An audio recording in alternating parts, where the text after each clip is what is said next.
So I listen to a lot of podcasts throughout my week. I download just tons of podcasts. I love to hear preaching, I love to hear teaching, and it also gives a great variety to my speaking style and my ministry. And I'm driving down the road one day and I'm listening to a pastor, and he's talking about the Pharisees and how they opposed Jesus and how they went against Jesus. And he was asking the question, and I thought it was a great question, and it really got into my mind. He said, you know, how did they miss the fact that Jesus was the Son of God? They were looking for Jesus. And he was the Son of God, and God was right there before them, and they missed it. And I began to drill down on that question more and more, and I thought about it. I thought, yeah, I mean, sincerely, how do you miss that God is standing there right in front of you?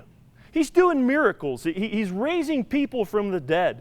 He's helping people walk, people that have never seen in their life before. And they're observing these miracles. And I'm thinking to myself, if I could see miracles like that, I'd believe that it was God.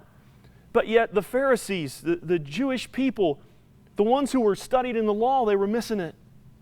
And as I'm thinking to myself, how in the world could you miss the fact that this is God? He's been promised. The prophecies had spoken about it for years, that Jesus was going to come. And right here, they're missing it. But not only did they miss that Jesus was God, they opposed him. And I'm thinking to myself, how do you not only miss it, but then you oppose God? But they even went farther than that. They not only opposed God, but they ridiculed God. And they made fun of him. And they made names about him. They called him a friend of sinners, and they made fun of him. But not only that, they went so far as that they murdered God.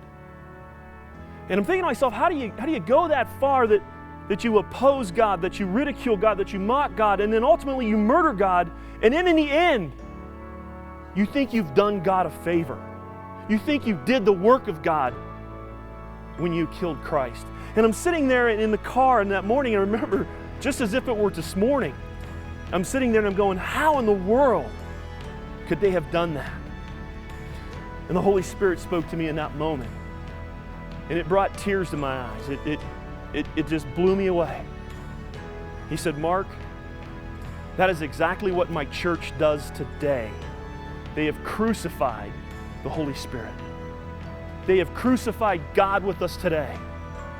We have taken Easter, we have taken Good Friday, and we have reenacted it again in the modern day. The church tries to operate today in its own strength, in its own flesh. We have crucified the Holy Spirit. We have ridiculed and grieved the Holy Spirit of God, and we think we're doing the work of God. How have we gotten so far off base?